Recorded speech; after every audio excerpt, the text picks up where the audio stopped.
No silêncio da alma eu te chamo, mãe, e uma luz tão mansa toca o coração.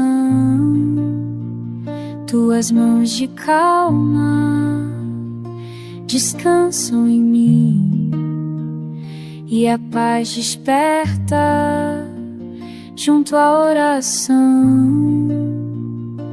Quando a dor cansar meu caminhar, teu olhar me abriga e faz acalmar. Nossa Senhora Consoladora, te entrego a vida e meu louvor. No carinho que do céu me envolva, eu ouço a voz dizer: tua fé te curou. Vem devagar a luz. Fechamos os nossos olhos nesse momento. Vamos agradecer ao nosso Mestre Jesus, à nossa Mãe Consoladora, por estarmos aqui reunidos mais essa noite, Pai, em seu nome. Agradecemos a toda a espiritualidade de luz, a todo o auxílio, a todo o cuidado. Que a espiritualidade possa nos conduzir de maneira sublime, através da luz, através do que é justo, do que é sério, do que é correto. Que nunca nos falte a fé para continuar na jornada terrena, para vencer as batalhas mundanas, para nos vencer as dificuldades que a própria vida impõe para a nossa evolução. Vamos agradecer a nossa Mãe, que consola a nossa tristeza, que retira as nossas angústias, que as leva para longe de nós, deixando apenas a maternança, o cuidado, o carinho, o apreço que o pai e a mãe têm para o filho. Obrigado, Pai Divino, obrigado, Mãe Divina. Peço a espiritualidade de luz que possa iluminar as palavras do nosso irmão nessa noite de hoje. Que essas palavras possam adentrar em nossos corações, em nossa essência. Que possamos levar os conhecimentos de hoje, não apenas dentro do nosso lar, mas que levemos aos 4 cantos que frequentarmos.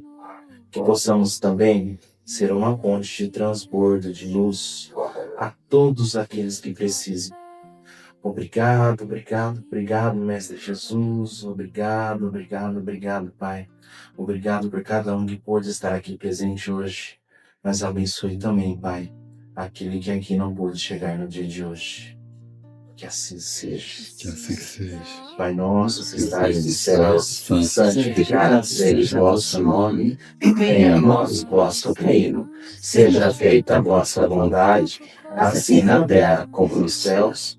O pão nosso de cada dia nos dai hoje, perdoai as nossas ofensas, assim como nós perdoamos a quem nos tem ofendido, e não nos deixeis cair em tentação, mas livrai-nos de todos os males, pois teu reino, o poder e a glória para todos vocês, que assim seja, e assim será. Boa noite a todos, né? Como todos já sabem, a gente tem o passe coletivo após a palestra, né? A gente convida normalmente o palestrante para fazer a oração final, a gente posiciona todos para dar o passe. Quem já se sentir bem tem a aguinha dedicada no corredor, pode tomar e tá liberado.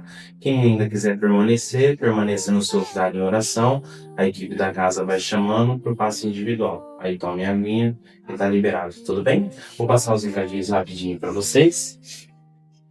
Os mesmos de sempre. Então, às quartas-feiras, a gente tem um atendimento de assistência espiritual, né? A gente fez uma correção do horário aqui, As entregas das fichas é das 6h30 até às 7, por conta da quantidade de pessoas que estão chegando, tá? E a gente já inicia o atendimento, né? A palestra, né? Tem uma palestrinha na quarta-feira. O Luiz toma conta dessa parte, né? A gente está lendo o Médico Jesus, do De Luca, e além de fazer a leitura prévia do Evangelho, né? E aí os atendimentos iniciam e a gente vai chamando. Não nesse dia, preferencialmente, vim com roupas confortáveis, não vim de decote, vim de calça comprida, né? Não consumi preferencialmente carne nesse dia, nem bebi, muito menos bebida alcoólica nesse dia e no dia anterior, tá? Como recomendação da própria espiritualidade, tá? A gente aceita a doação de água, a gente faz bastante utilização, que é o processo de fluidificação, o pessoal leva às quartas-feiras, né, a água, e às vezes até nas terças-feiras no passe a gente também fluidifica, dependendo de cada caso, tá? Então quem puder contribuir ou ajudar a divulgar. E aos sábados a gente está tendo o bazar beneficente, tá? Se você tiver alguma roupinha lá, mas que esteja em bom estado, né, que você não esteja mais utilizando, traz pra gente, o valor é solidário. A gente não só vende as roupas, como tem vários casos que chegam até a casa, a gente também faz doação de parte daquilo que a gente recebe, tá? Tudo bem? Então, passo a palavra pro nosso irmão Birajara. Fique à vontade e seja bem-vindo, viu? Obrigado, viu? Nossa Senhora, doce protetora, tua luz me guia com todo amor. Em cada Boa noite a todos. E que a paz de Deus esteja no coração de cada um dos senhores. Que assim Gostaria de agradecer a direção da casa por ter lembrado do meu nome, para me convidar esta noite, para falar aos senhores a respeito de um assunto do interesse do Espiritismo. E eu agradeço porque tenho gratidão, um sentimento de reconhecimento, porque quem fala é o primeiro que aprende, né? Tem que estudar, tem que colocar o tema dentro de uma forma lógica, tem que vir aqui, tem que falar aos senhores e tem que convencer, né? Então quem fala é o primeiro que aprende.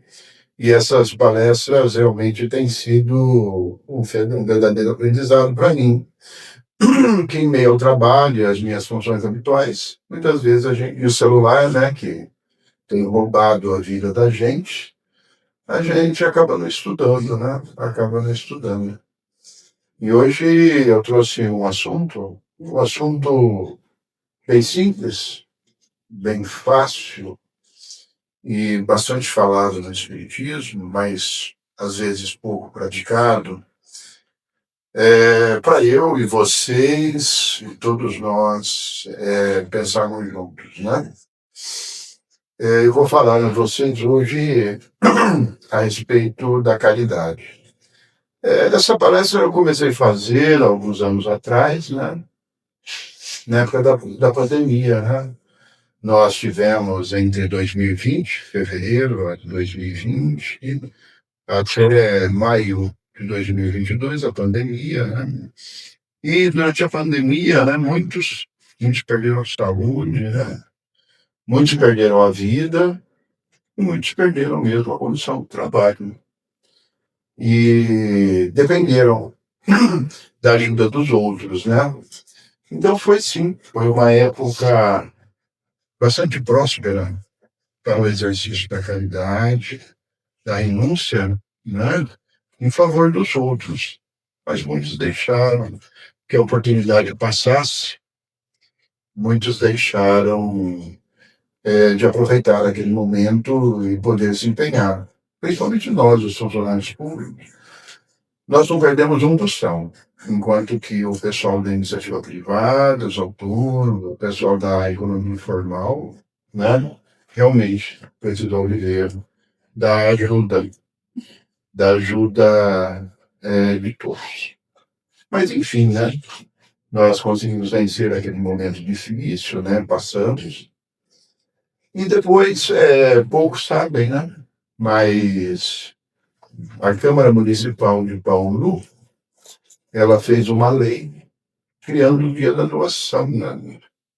Vocês sabiam? Existe em Bauru um Dia da Doação. Veja, nós falamos que fora da caridade não há salvação, não é mesmo? Nós nem sabemos que tem um dia de Bauru, que é o Dia da Doação. Existe uma lei municipal que diz que a primeira terça-feira após o Dia de Ação de Graças, ela é dedicada à doação. O Dia de Ação de Graças é um dia reconhecido no calendário nacional como sendo a quarta quinta-feira do mês de novembro. Então, a primeira terça-feira seguinte é o dia de doação aqui na nossa cidade. E esse dia foi reconhecido por lei para despertar nas pessoas os desejos de doar. Doar seu patrimônio, doar seu tempo, doar a sua palavra, doar a sua disposição de ajudar. Então, isso também foi um estímulo para mim para fazer essa palestra. Né? E, por fim, mais recentemente, eu li um livro do Michel Conforado, Coisa de Rico. Coisa de Rico. Alguém leu Coisa de Rico ali? Eu falei assim, não, doutor. Eu falei assim, não, doutor, não é nosso ramo. Não é nosso ramo. Vai sair coisa de pobre, a gente vai ir. Aí eu disse, essa coisa de rico aí, não achando que não podia aproveitar. O Michel Goforado, ele é um antropólogo, né? E ele estuda as relações humanas, e ele explica cientificamente o comportamento humano, né? E ele explica por que nós não doamos, né? Por que o brasileiro não doa, né? Por que a gente não faz caridade. Assim, não tem esse sentimento, né? E ele diz o seguinte, que o brasileiro, ele não consegue enxergar a riqueza nele mesmo, por um problema de ordem religiosa.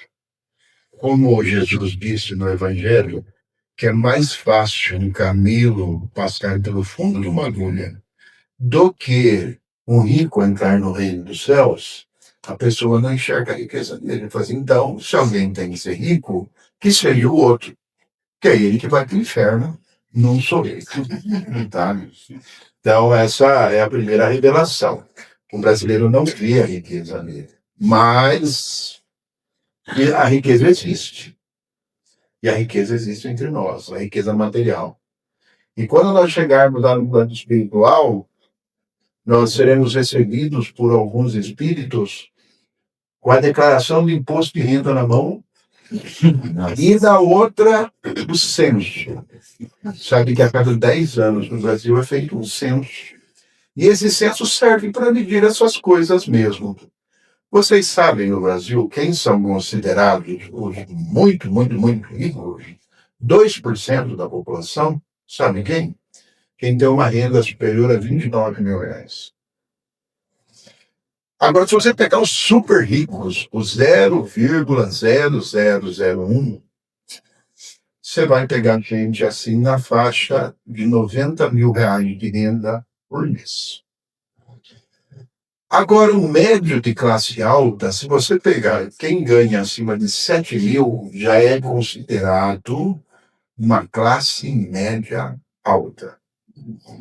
Então, né, quem não vê, quem está nessas faixas salariais e não vê riqueza em si mesmo, e por isso deixa de ajudar, né, está redondamente enganado. Você é rico, sim. Eu, né, como eu estava contando aqui, cortado metade do meu salário, mesmo assim, é muito dinheiro. Perto da grande massa da população. E nós temos que ajudar mesmo, porque somos ricos, e temos que aprender a dividir, né? E também ele explica, né, por que, bom, primeiro, esse motivo religioso, a pessoa não vê a riqueza dela, vê nos outros. Mas se você pegar o papel, aí. E também, por que o brasileiro não doa? aqueles que têm, né? E ele explica, né? Por exemplo, nos Estados Unidos, a gente está cansado de ver, né, aqueles grandes ricos, eles fazem doações imensas para as escolas que estudaram, para hospitais, para as instituições beneficentes, né? Um dos maiores ricos do mundo, Warren Buffett, ele não é hoje o mais rico, mas já foi, propôs aos milionários do mundo que doassem metade dos seus bens, né? Para que tivessem um jantar com ele e com os outros. E aqui no Brasil, 3 bilionários aderiram a essa iniciativa e doaram metade de tudo que tinham, né? Mas por que o brasileiro não doa?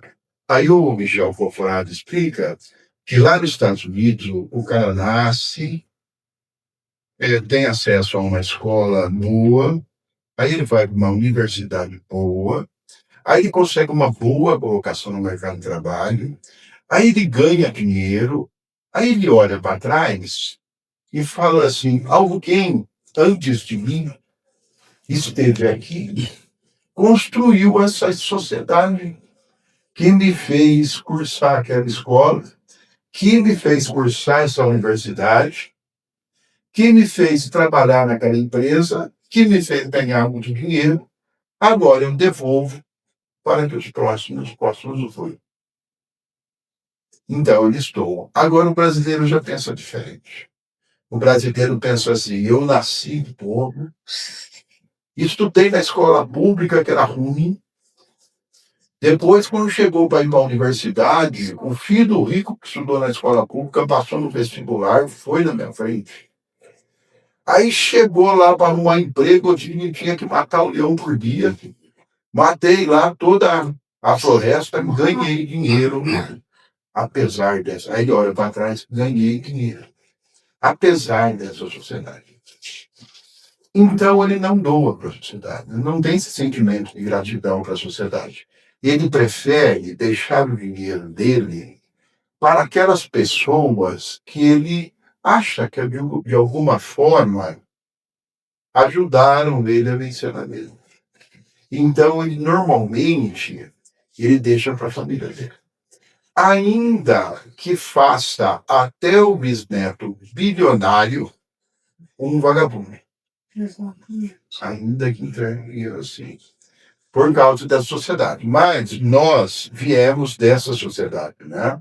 Nós viemos dessa sociedade e, bem ou mal, essa sociedade fez com que surgissem as oportunidades que uns ou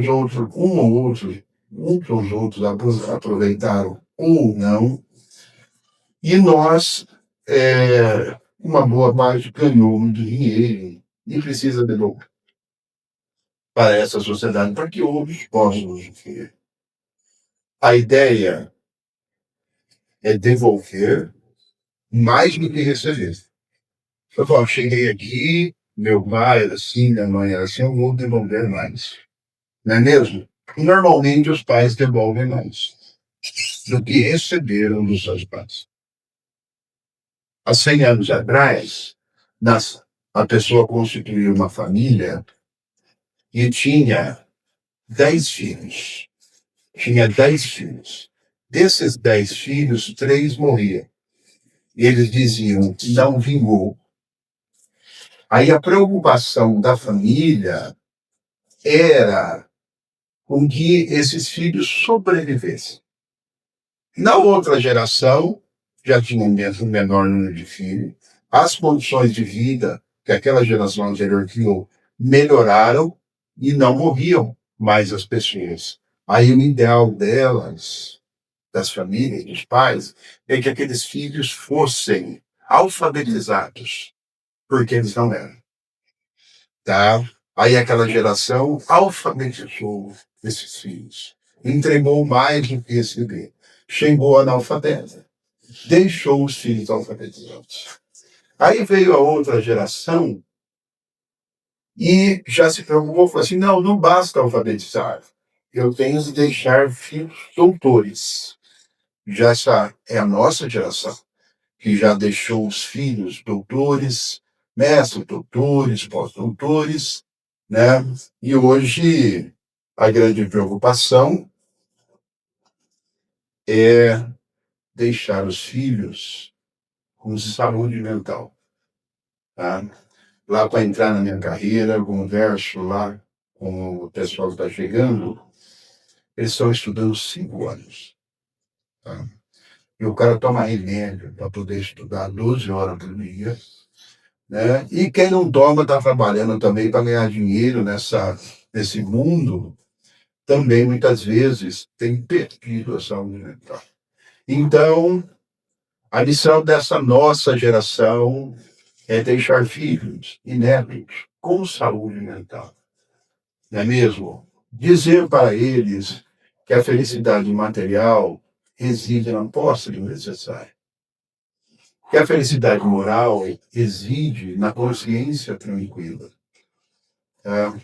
E que nós devemos lutar por uma profissão não porque ela dá dinheiro, mas sim porque nós gostamos, porque nem todos serão ricos, porque todos nós temos habilidades diferentes, porque nós fomos criados iguais, mas não fomos criados ao mesmo tempo.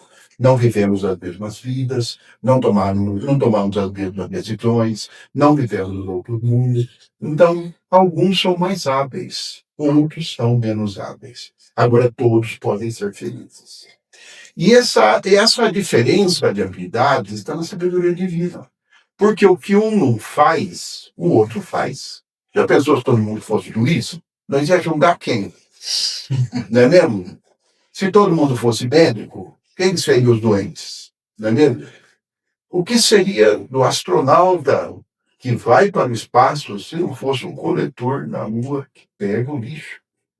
Ele chegar aqui, não morreu no espaço, morria aqui, né? Em razão de problemas de saneamento.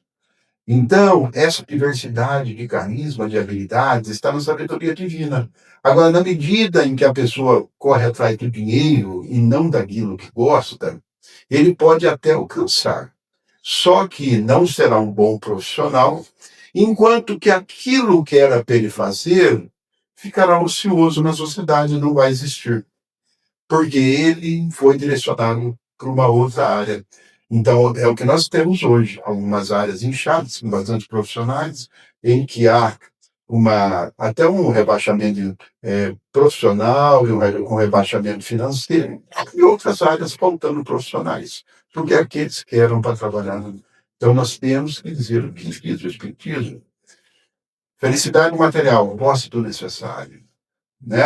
Aí a pessoa pergunta, mas, doutor, o que é o necessário? Perguntaram para Buda o que é o necessário.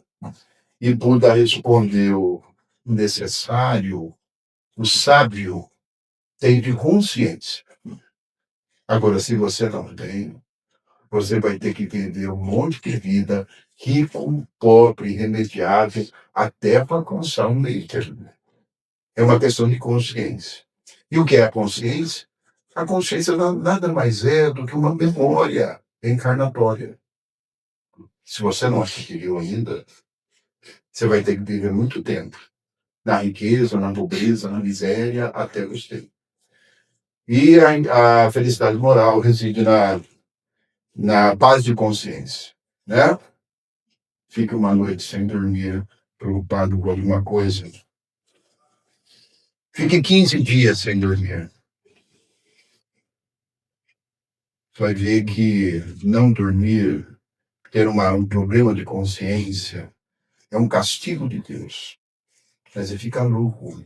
Dá um zumbido no ouvido, você fica confuso, você adquire fotofobia, você sai na claridade, a sua vista fica embaçada. Pergunta quem tem depressão, que ansiedade, para quem não dorme. Para quem toma esse remédio de caixinha, toma um sono de caixinha, você vê como é que é a vida da pessoa. Então, a paz de consciência, a paz moral reside na consciência. Então, nosso tema de hoje é a caridade, né? A caridade ela pode ser resumida, como disse Emmanuel, em vivermos, falarmos e agirmos como Cristo. A caridade é a maior das virtudes humanas e ela vem do amor de Deus. Do amor de Deus. e, sobretudo, da gratidão, do reconhecimento. Nós fomos guiados aqui pela vontade de Deus.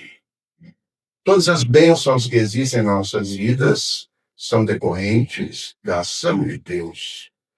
E por isso nós devemos dividir pelas bênçãos que recebemos. Quando se fala de gratidão, o primeiro exemplo que vem dos evangelhos é um trecho do Evangelho de Lucas. Lucas conta, né, que Jesus, antes de ir a Jerusalém, naquela Páscoa, que ele seria julgado, que ele seria condenado, que ele seria morto e ressuscitaria, ele falou aos apóstolos, né, nos dias antes, preciso ir a Jerusalém. Preciso ir a Jerusalém.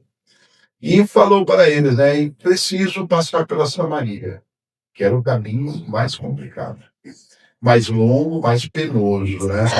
E foi durante essa passagem que ocorreram os principais fatos ali da vida pública de Jesus, né? Entre os diversos fatos que marcaram a vida pública de Jesus, né? E conta Lucas que Jesus estava passando perto de uma aldeia e saíram de dentro da aldeia 10 homens com lepra.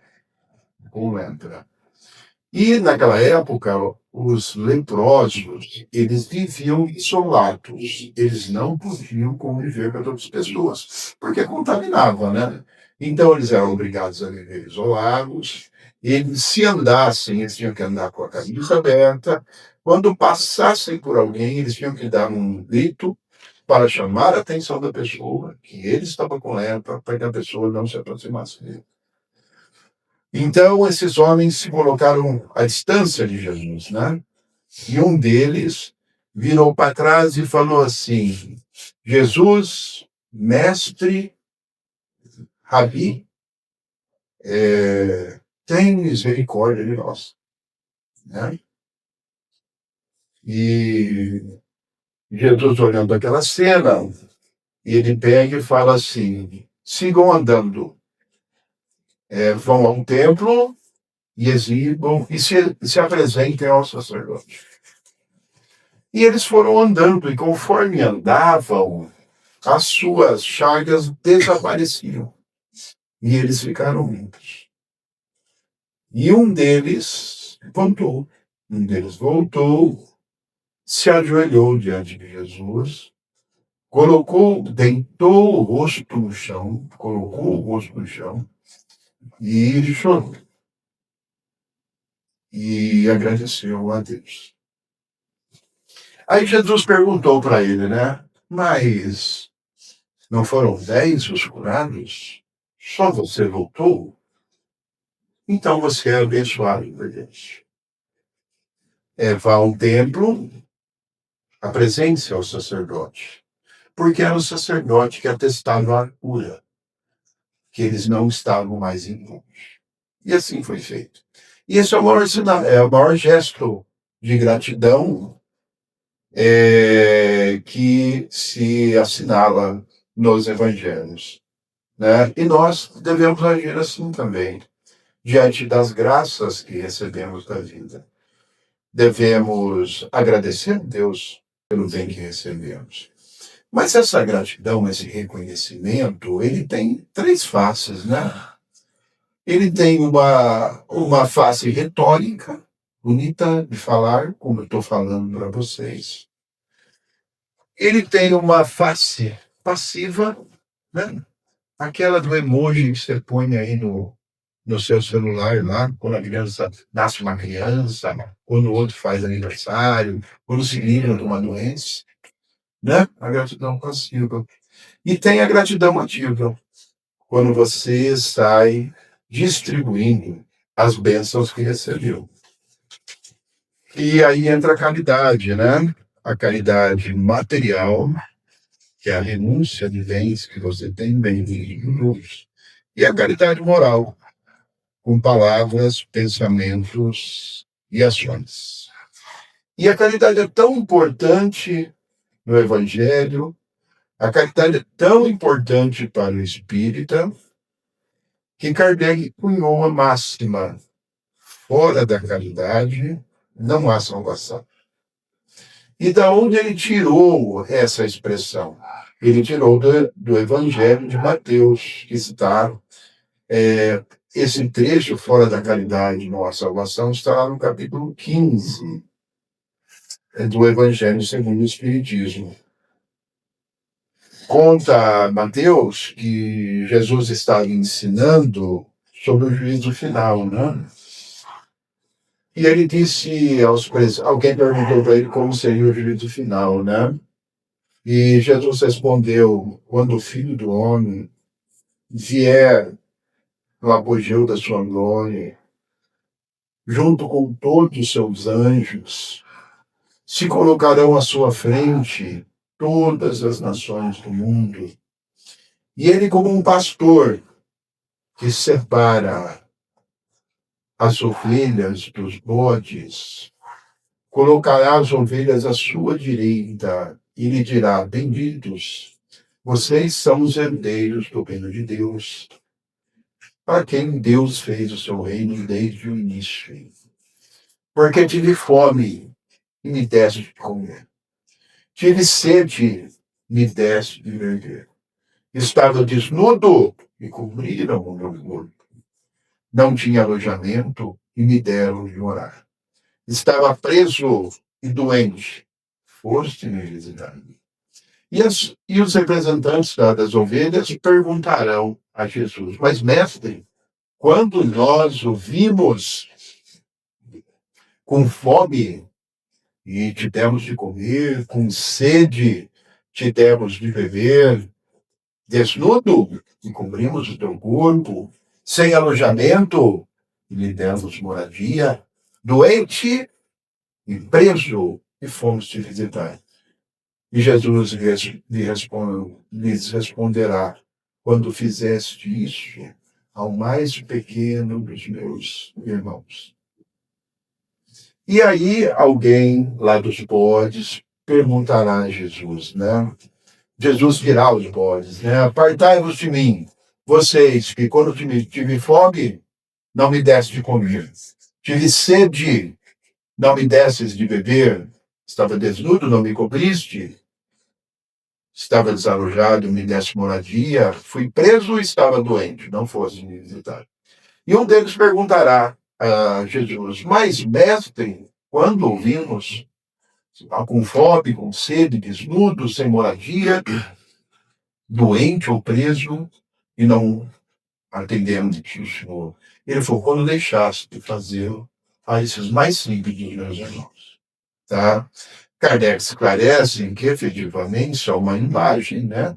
Isso é uma alegoria, isso evidentemente o juízo final não se processará dessa forma.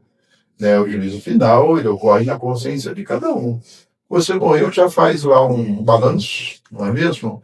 E você já é encaminhado para a situação que você construiu e vai dar continuidade ao seu processo evolutivo, bem ou mal.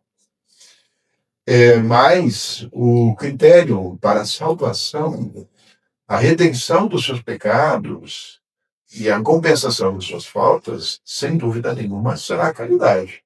A forma com que você atendeu as pessoas, né, durante a passagem nessa vida. E isso pode ser feito materialmente, com a renúncia de bens materiais. Dizem que a caridade mais fácil de fazer é de dar bens materiais, né, de dar dinheiro, né? Só que ninguém faz, não é mesmo? Eu já falei aqui assim. Primeiro, porque o brasileiro não reconhece a riqueza dele. Segundo, porque ele não reconhece na sociedade a fonte da sua riqueza.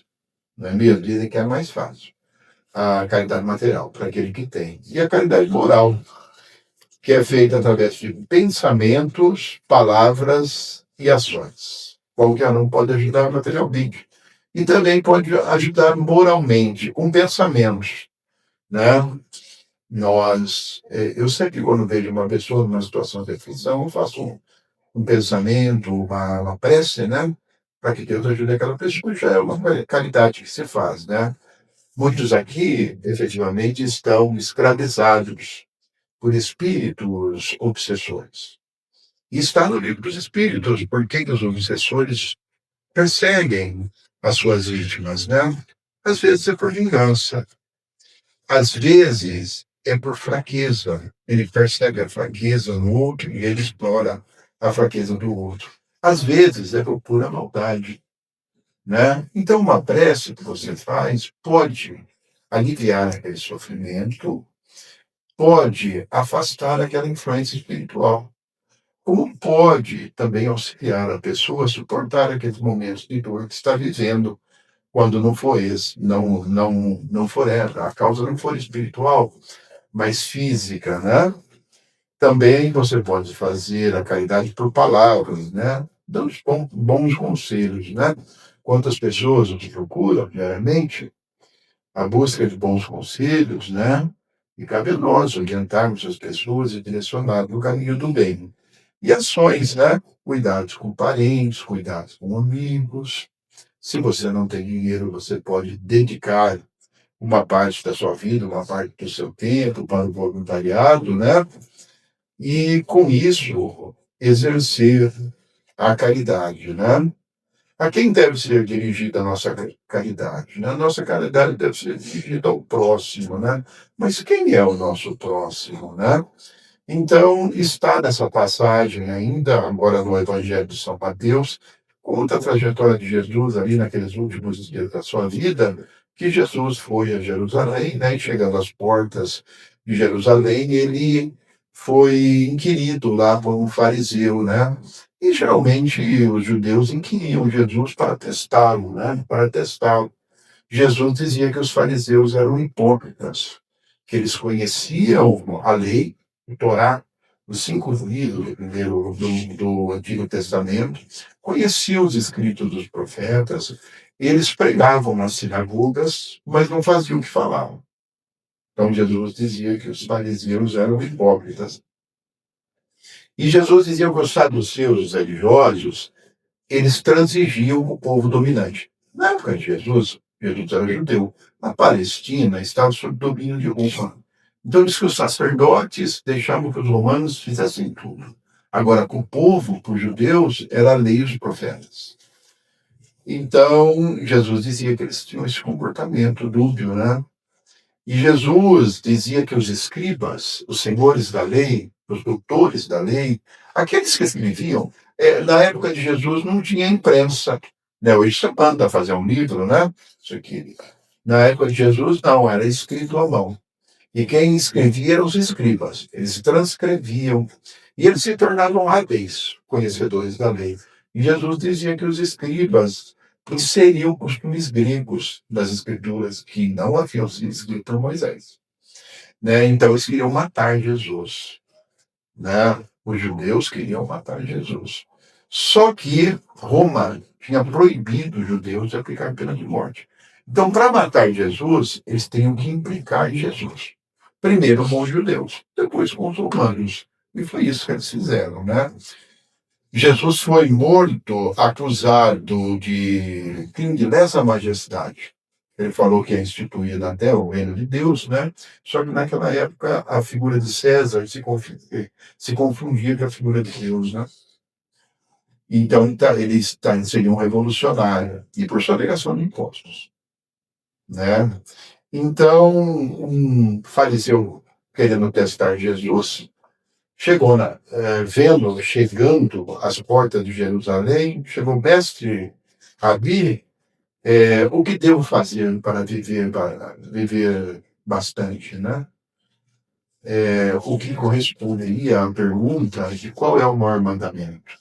Porque se você cumprisse a lei, a recompensa era ter uma vida longa. Eles não têm essa visão nossa de uma vida transcendental, uma vida plano, não. Para eles a bênção era viver bastante. Então, eu pergunto, fazer para viver muito, né? Ou qual é o maior mandamento? A pergunta não era fácil. A pergunta não era fácil. Por quê? porque eles eram judeus, e os judeus eles eram regidos pelo Torá, que é os 5 livros escritos por Moisés na travessia no deserto. E Moisés, na travessia do deserto, quando ele entrou no Sinai, no Êxodo, que ele libertou o povo hebreu do Egito, ele subiu no Monte Horebe e desceu o catálogo dos 10 mandamentos, as tábuas. E depois, nos 40 anos da travessia, ele escreveu mais de 600 vezes. Daí, então, a pergunta não é fácil. Qual é o maior mandamento da lei mosaica? Tinha mais de 600. E, de acordo com o que Jesus falasse, ele iria contrariar uma linha de pensamento entre os judeus, que também eram divididos quanto aos ensinamentos. Aí Jesus, percebendo a malícia do fariseu, não respondeu a pergunta dele e lhe perguntou: o que está escrito na lei? O que você lê? Aí ele foi lá no Levítico e no Deuteronômio, que são 2 livros do Antigo Testamento, que é o Código de Ética do povo judeu, e falou para Jesus: amarás o teu Deus de todo o teu coração, de toda a tua alma, de toda a tua força, e ao próximo como a si mesmo. Aí Jesus falou assim: então, fazer isso e viverás. Aí Jesus, nessa ainda, perguntou: mas Jesus, quem é meu próximo? Não era uma pergunta fácil. Não era uma pergunta fácil. Porque para o judeu, eles eram divididos. Alguns tinham uma corrente mais liberal que achava que próximo era o judeu, era o romano, era o africano, era os gentios, era o grego, era qualquer pessoa. Mas tinha outra corrente que defendia que próximo era só o judeu. Aí Jesus pegou, olhou para ele e falou assim: um homem descia de Jerusalém a Jericó e foi tomado por ladrões. Foi assaltado por ladrões. E eles bateram nele e o deixaram semi-morto, cheio de feridas. Aí desceu o sacerdote e, vendo aquele homem caído, passou de lado. Ou seja, desviou. Isso tem uma explicação, né? O sacerdote era judeu. Ele viu um homem e achou que o homem estava morto, né? E o sacerdote não podia tocar no morto, senão ficava impuro, né? E também tinha essa dúvida se ele se podia, quem seria o próximo, né?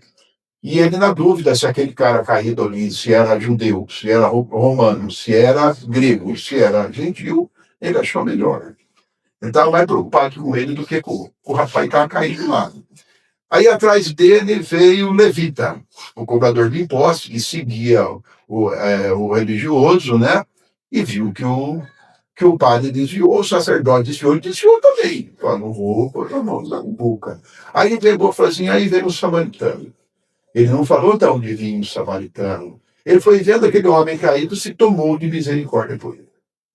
E desceu do seu cavalo e untou as suas feridas com óleo e com vinho. E o colocou no dorso do seu cavalo e o puxou como um escravo. E levou-o até uma hospedaria. Chegou lá, cuidou dele, e no dia de ir embora, deu 2 moedas para o hospitaleiro e falou: cuide dele. E se gastar mais, quando eu voltar, eu lhe dou a diferença. Jesus olhou para o escriba e falou: quem era o próximo em relação àquele que estava caído pelo chão? Aí o escriba falou, o escriba não, o fariseu falou, né? Aquele que foi tocado de misericórdia. Ele falou: pois então fazer isso e viverás, né? Então, o nosso próximo é esse. É aquela pessoa, né? Independente de ser igual a nós, de pertencer ao mesmo grupo populacional, de pertencer à mesma raça, de pertencer ao mesmo credo, de pertencer à mesma classe social, à mesma classe política, aquele que tocou o nosso coração em misericórdia, nós devemos atendê-lo, né? Qual é o limite da caridade? Existe limite da caridade? Existe. É fazer ao próximo aquilo que nós desejaríamos que o próximo fizesse para nós. E Jesus também ensinou, no Evangelho de Mateus, a parábola dos credores e devedores, né? E Jesus ensinou, contra Mateus, que Jesus é o líder dos apóstolos, disse que o reino de Deus é como o reino de um senhor que decidiu tomar contas dos seus devedores. E chamou o seu servo, que lhe devia 10.000 moedas, e disse a ele: pague o que me deve. E ele falou assim: eu não tenho o que pagar, né? Espere, me dê prazo. Ele falou assim, e ele mandou prender o servo, a mulher e o filho, vendê-lo até que eu pagasse ou vendê-los como escravo, né? E aí ele implorou ao Senhor e falou para ele que lhe desse prazo, que ele pagaria. Aí o Senhor, olhando com misericórdia para aquele servo, remiu a sua dívida, perdoou a sua dívida e mandou libertar de sua família. Só que esse servo, quando saiu dali, encontrou outro servo, um companheiro dele, que devia 200 moedas. Aí ele pegou no pescoço do outro e falou: paga o que me deve. Aí ele pegou e falou assim: não tenho como lhe pagar, me dê prazo. Aí ele mandou prender o cidadão, trancá-lo até que eu pagasse. Aí os companheiros, vendo aquilo, foram lá falar do Senhor. E o Senhor mandou chamá-lo e falou assim: mas eu não fui piedoso com você, eu não perdoei a sua dívida, não mandei soltar você, sua mulher e sua família? Você não deveria fazer o mesmo com o seu companheiro? Você não fez? Então mandou prender até que o pagasse. Então é assim, nós muitas vezes esperamos perdão pelos nossos pecados, pelos nossos erros, né? Mas não perdoamos isso aqui do que os outros fazem para nós. Tá? Então, a caridade tem limite? Tem. É fazer para os outros aquilo que desejamos que os outros façam para nós. Se nós desejamos ser perdoados pela imensidão dos erros que cometemos, nós temos que aprender a perdoar também aquele mal que achamos que recebemos. Tá? Dai a César o que é de César e a Deus o que é de Deus. Então, também está no Evangelho, né, de Mateus, essa passagem da César o que é de César e a Deus o que é de Deus, né? Que os escribas, os fariseus, tentando testar Jesus, também chegaram para ele, né, e perguntaram se era lícito pagar impostos aos romanos, porque eles, naquela época, a Palestina está sob o domínio de Roma, tinha que pagar imposto.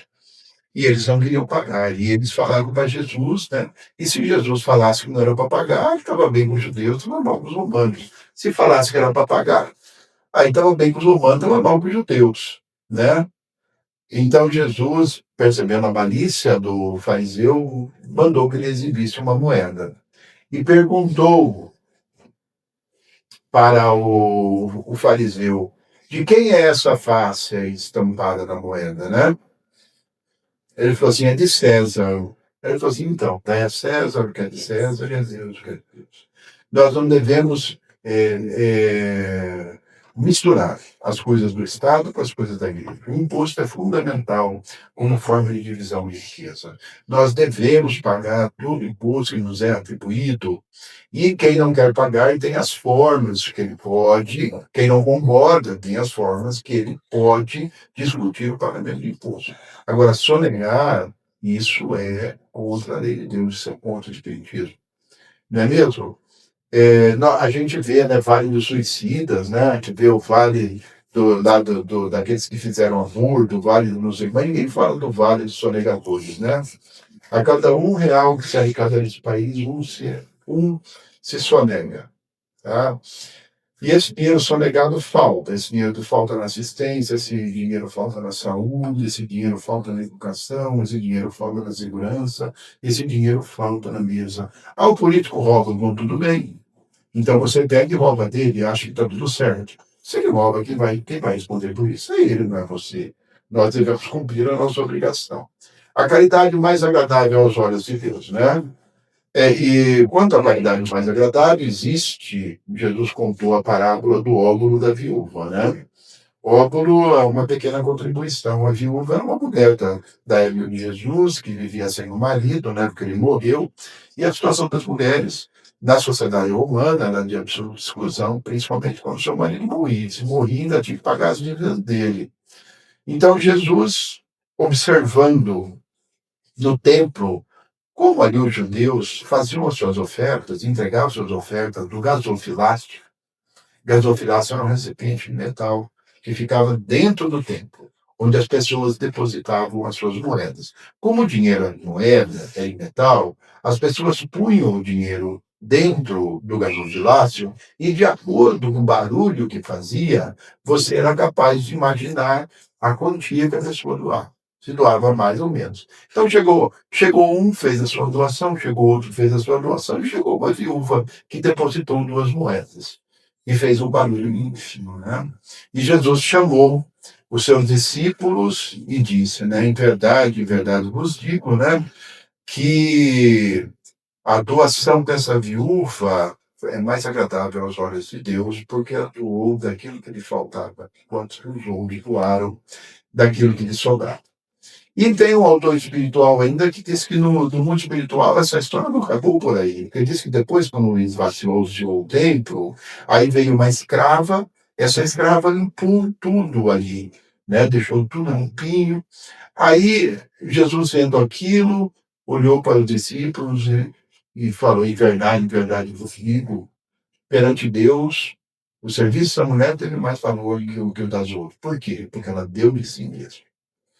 Né? Então, na verdade, Jesus não quis enraizar a caridade. A caridade do pobre é maior, é mais vale mais, depois de quem dá de si vale mais. Todo tipo de caridade é importante. O que ele quis dizer é que não é necessário você esperar ficar rico para contribuir, para fazer a sua doação. Se tem pouco, que doe pouco. Se pode ajudar materialmente, ajude materialmente. Se não pode ajudar materialmente, ajude moralmente, com pensamento, com palavras e ações. O que podemos deixar é de ajudar a pretexto de que não somos ricos. E o Kardec é claro no Evangelho, não é só o dinheiro que você enxuga as águas. Não é mesmo? Então todos podem ajudar. A caridade deve ser feita sem ostentação. Realmente, né? A nossa recompensa, como nós ajudamos as pessoas, com renúncia de bens materiais, com palavras, com orações, né? Com pensamentos, com ações, a nossa recompensa, ela é transcendental. Ela é para ser vivida nesta ou em outras existências, pelo reconhecimento de Deus dos nossos esforços para ajudar.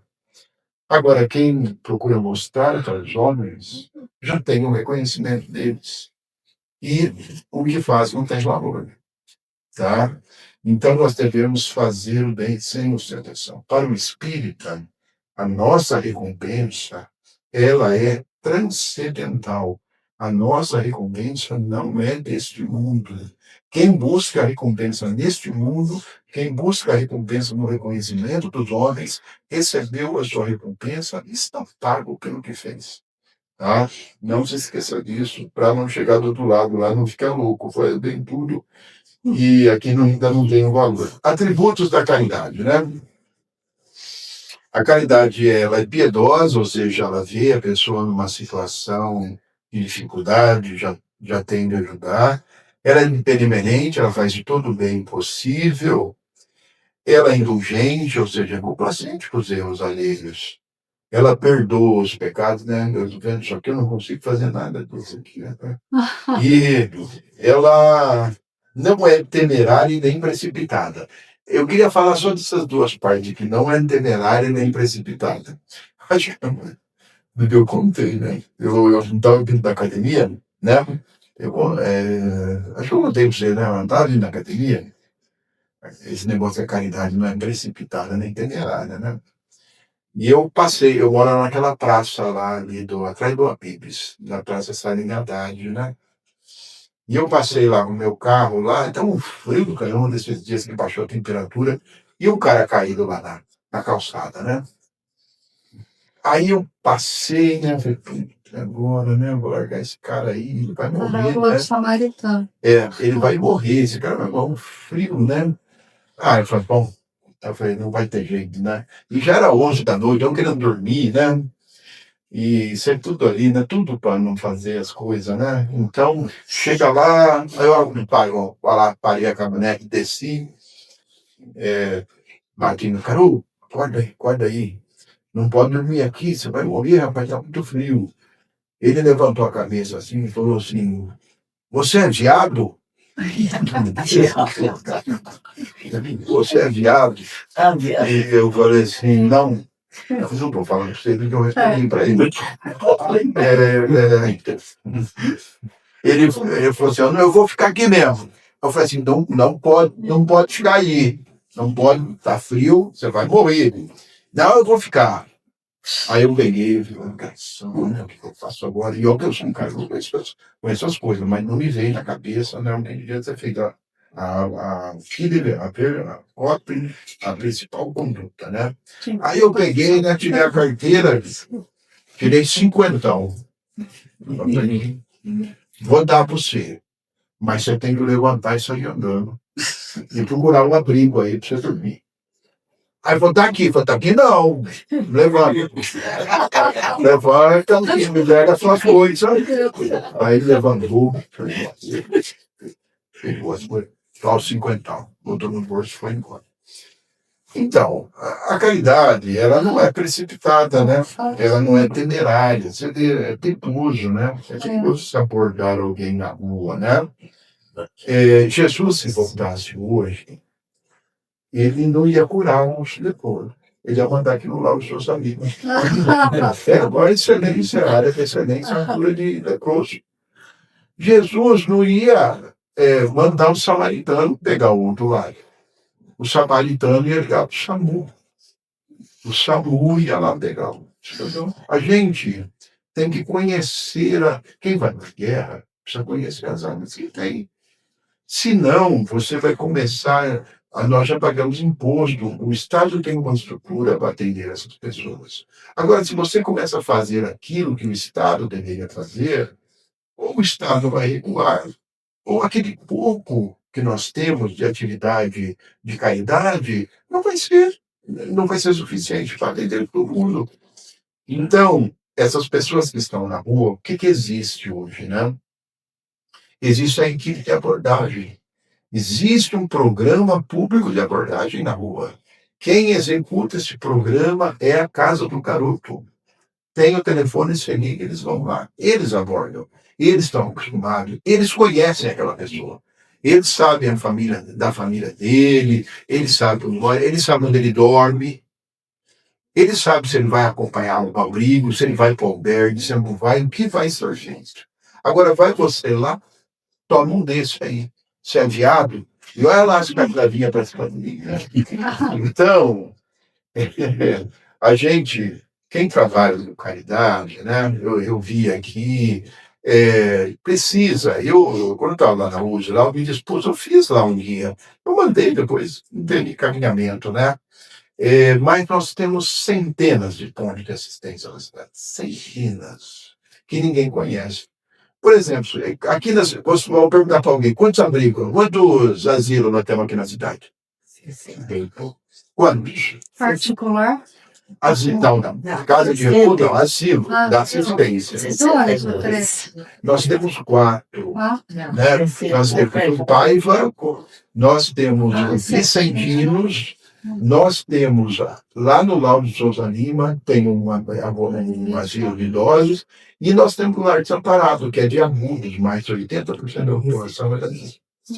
Então, veja, a gente não conhece as árvores que tem. Não é mesmo? A pessoa está doente, você fala assim, vamos fazer isso, aquilo. Não, você tem que dar o tratamento correto. Ó. UPA, UBS, Unidade de Saúde da Família, pronto-socorro, hospitais. A criança está na rua, vai creche, pré-escola, tudo. A cidade tem uma estrutura. Na verdade, a gente vive mesmo na pátria amada, mãe gentil, que é o Brasil. O Brasil é o único país no mundo que tem um sistema de saúde que atende 200 milhões de pessoas. Nós temos uma escola pública que atende milhões de pessoas por dia. E não é só escola, é comer. A escola existe para a pessoa comer. Senão ela vai chegar na vida adulta com o cérebro desse tamanho que não deu. Nós temos um sistema de assistência. Vocês sabem, fazem ideia quantos BPCs tem em Bauru? Alguém sabe o que é BPC? BPC é o benefício de prestação continuada. A assistência paga, independente de você ter contribuído, um salário mínimo para idosos e inválidos, que preenche os requisitos da lei, 1/4 de renda familiar, que é o requisito mais apertado, né? Sabe quantos BPC nós temos em Bauru? 6 mil BPCs. Nossa. Tá? É a pátria mãe gentil. O Estado, você paga imposto, mas o pessoal fala assim, não sou atendido porque paga IPVA e tem buraco na rua. Mas o quê? tem a atividade no Brasil que é bancada pelo Estado. Vocês sabiam, por exemplo, que só o Estado faz transplante? Só o Estado faz transplante, o hospital particular não faz transplante, né? Porque tem fila única. Aí o cara fala assim, o Faustão deu dinheiro. Não deu dinheiro. É que quando a pessoa interna, ela tem prioridade. O cara está precisando de um coração lá. Você internou, você passa na frente do ponte, que é aquele que pode esperar. Não é mesmo? Os Faustão trocou o coração, trocou o rim, né? E, então, nós temos, mas a gente precisa conhecer. A caridade não é precipitada. A caridade não é temerária. Nós temos poucos recursos de caridade. Nós temos que fazer aquilo que não é função do Estado. A nossa ação tem que ser suplementar aquilo que não é do Estado e o Estado não está conseguindo fazer, a gente faz. Agora, se a gente for fazer o que é função do Estado, já pagando o imposto que a gente paga, não é mesmo? Tudo aqui é imposto, essa luz está acesa é imposto. Essa notícia você está sentado aí, essa cadeira do imposto, essa parede, tudo imposto. Então, mas quem está errado nisso tudo? Nós que não conhecemos essa estrutura. Ele não vai trabalhar na caridade se não conhece essa estrutura. A caridade não é temerária, não é precipitada. Né? E terminando, outro dia, uma passagem de ano, né? Eu estava assistindo o Serginho Groisman, né? Que tem aquele programa, né? À noite. E ele estava entrevistando lá várias pessoas, né? E dentre elas, ele entrevistou o padre Fábio de Mello, né? E ele falou pro padre lá, podia dar uma mensagem, né? E o padre falou o seguinte, né? Que um dia chegaram para Buda, né? Buda é um príncipe, né? Siddhartha, chinês. Chinês, né? Não, Buda é chinês. Siddhartha Gautama, um príncipe chinês, né? Que deu origem ao budismo, né? E um dia chegaram para Buda e perguntaram para ele, Buda, quem é você? Você é um santo? Você é um Deus? Você é um santo? Você é um anjo? Você é um profeta? E Buda olhou para a pessoa e falou assim, não sou Deus. Não sou santo. Não sou anjo. Não sou profeta. Eu sou um homem que despertou. Tanto é que diz que Buda quer dizer o desperto. Aquele que despertou. Então, espero, com o que eu disse hoje, que os senhores, que todos nós possamos despertar para esse valor da maior qualidade do ser humano, que é a caridade. E que nós devemos ser caridosos, renunciando bens materiais, dando a nossa palavra, nosso pensamento e as nossas orações para os outros, como gratidão. Gratidão ao amor de Deus. Obrigado pela atenção.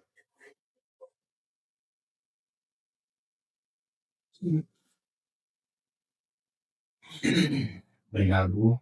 Mas aqui, ó. Só. Alguém quer fazer alguma pergunta, pessoal? Então, eu Pode perguntar. Quem for da passe, Pergunta fácil, hein? quer se posicionar? Então vamos ao passe então. Depois do passe individual, pessoal, vai ter um bolinho aí, um salgadinho. Quem quiser permanecer, fica à vontade. Queria convidá-los para a gente a nos auxiliar. Se você tem palácio com cristais a cintilar, com torres bem altas, tentando ao céu chegar, há de um dia compreender que no céu pode encontrar, na modéstia de um simples lar, de que vale a riqueza, objetos de valor, Sem o fulgor das lindas joias do amor, só é rico quem mostrar que tem luz no coração e carinho sem fim para dar. É tão fácil fazer o próprio céu dentro do lar. Use o sol do amor a iluminar. Construa sua vida sem revolta ou amargor. Não deixe a desventura se aproximar. Quando o inverno da vida lentamente o envolver, ainda o calor do teu passado irá descer. Sua alma envelhecida, mais feliz a oferecer. Paraísos de luz, paraísos de luz, paraísos de luz e amor, e amor.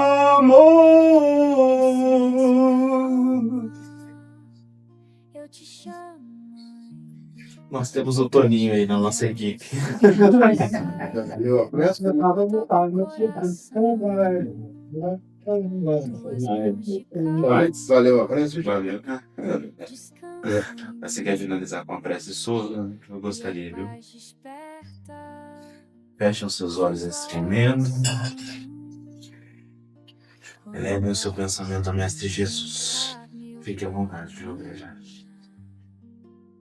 Deus nosso Pai, Jesus Cristo nosso Mestre, nosso guia, nosso modelo e Salvador, nós nos agradecemos por mais essa oportunidade que nos deram.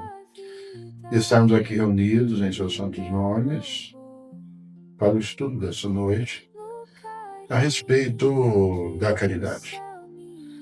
Que os ensinamentos que foram passados aqui possam ser multiplicados entre os presentes e entre os espíritos que aqui compareceram também possam levá-los a todos os campos do mundo espiritual. Obrigado, Senhor, pelo atendimento que foi feito também durante a nossa palestra aos encarnados e aos desencarnados que puderam se favorecer dos fluidos criados aqui no nosso ambiente. Que agora possamos voltar para os nossos lares, para as nossas vidas, com a mesma paz e harmonia que vem do nosso conto de Deus. Deus você Maria, cheia de graça, o Senhor é convosco. Bendita sois vós entre as mulheres, bendito é o fruto do vosso ventre, Jesus. Santa Maria, Mãe de Jesus, rogai por nós, pecadores, agora e na hora de nossa passagem. Que assim seja. No carinho que do céu me envolva, eu ouço a voz dizer: tua fé te curou.